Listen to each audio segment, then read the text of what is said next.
This in-depth review has been covered in 3 parts, so be sure to watch all of them to not miss out on any aspect of road tripping with Kia Sonet. So we are now leaving from Bidar, Karnataka, and we are heading to Solapur, Maharashtra. So today, as a test and for my driving pleasure, I'm going to be driving the Sonet on sports mode. So let's see how fun that is.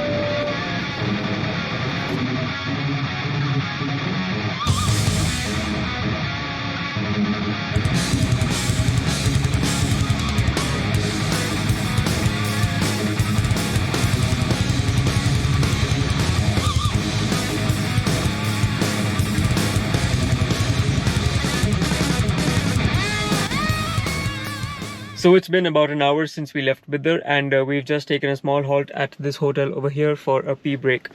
So this road that you see over here is the Mumbai Karnataka highway, and it is absolutely fantastic. Since the time we left Bidar, the roads have been so smooth, not a single pothole was encountered. And the average speed that I achieved was around 110, 120, going up to 140 sometimes. The car is so smooth at those speeds, you don't even realize that you've reached a speed of 130. Another way of knowing you're at high speed is the wind sound that starts creeping in through the windows after the speed of 130. Up till that, it is really silent in the cabin, except for that really punchy revvy noise of the engine that you get when you're driving on sport mode.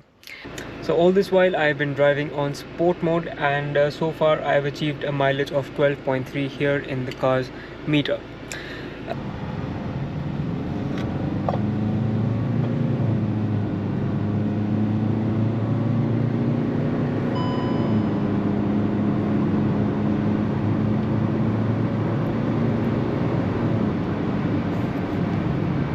As the car picks up speed, you can hear that sweet sound of the engine revving as it picks up RPM, changing gears a little over 3000 RPM in the initial stage and a little below 3000 RPM as the gears go further.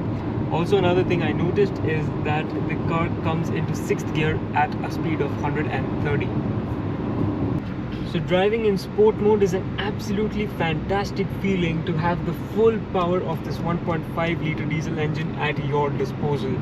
I mean, with even a light throttle, the car really shoots, throwing you back in your seat. And this is very prominent after I have been driving in normal and eco mode for the past few days, because of which I have a habit of giving a slightly heavy foot. So right now it has taken me a while to get accustomed to giving a really light foot to have a jerk-free drive experience in this sport mode. I'm enjoying this drive so much that I didn't want to stop for lunch at all. Like, everyone in the car was like, there's a dhaba, there's a dhaba, there's a dhaba, but I was enjoying so much I just didn't want to stop. But finally, so you ignored our stomach. Yes.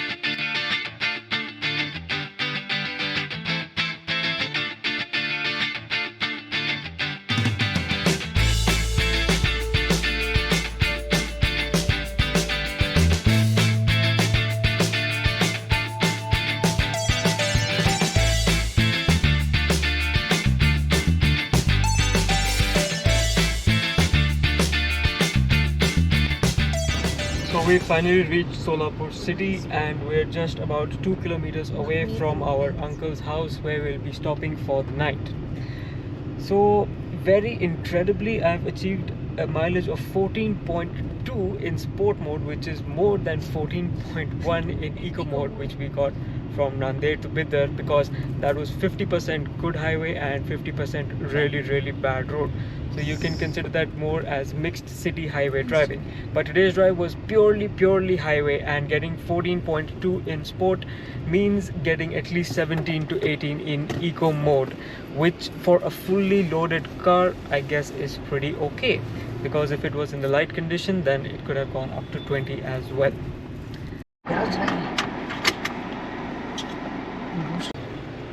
So we are on our way back to Mumbai now, and we just had a small halt at a German bakery on the Mumbai-Pune Expressway.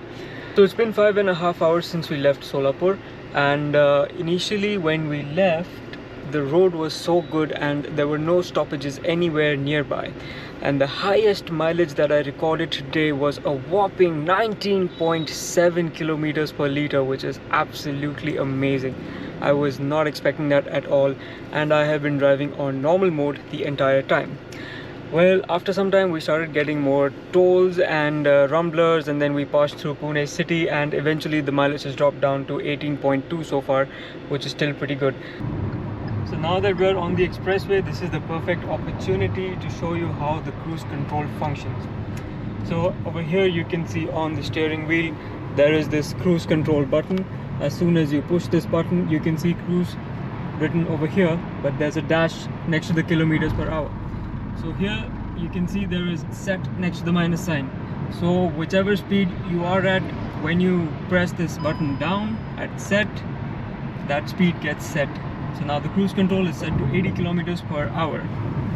So as you can see, my foot is off the pedal and the car is maintaining 80 kilometers per hour.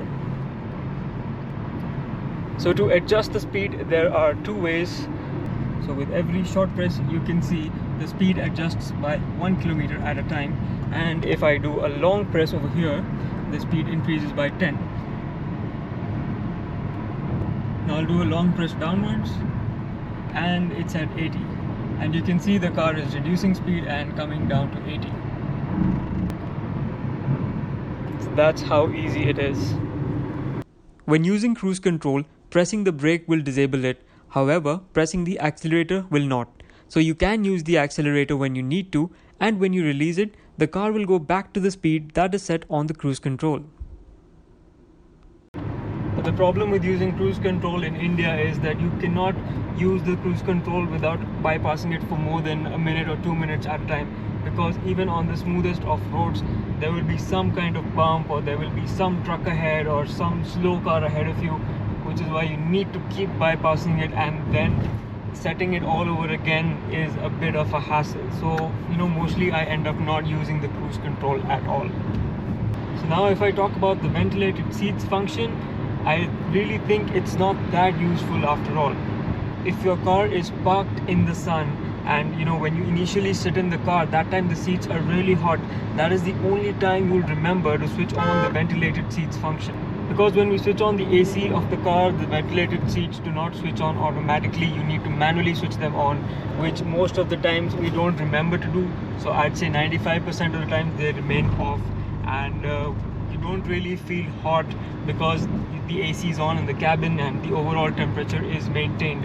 And sometimes you don't even feel the ventilation on your back when the cabin is really cold. So I think the ventilated seats function is something that you can actually totally do without. What I would have preferred instead of the ventilated seats was a ventilated glove box where I could keep my cans cool. So that is one function which I'm really missing on this car for long drives. As seen in the last two parts, the Kia navigation system failed me miserably. Still, I used it as the main screen on my infotainment and Google Maps on my phone.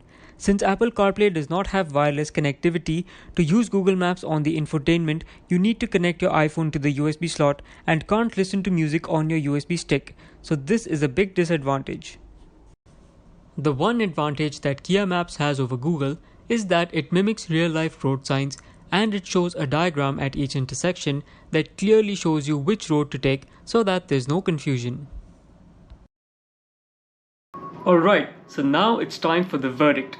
The Sonet is a great car, and the best part is that it can take on all kinds of roads.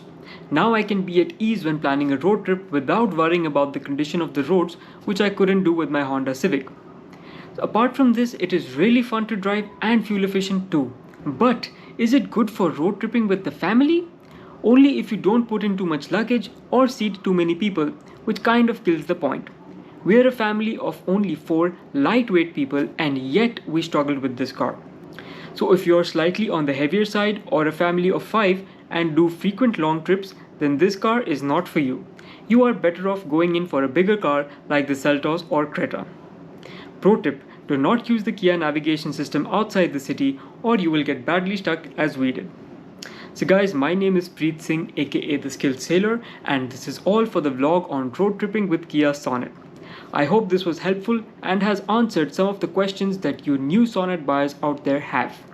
So if you haven't subscribed to my channel already, please do so now to watch more Kia Sonet and Honda Civic videos and some fun travel vlogs too. So until next time, see ya.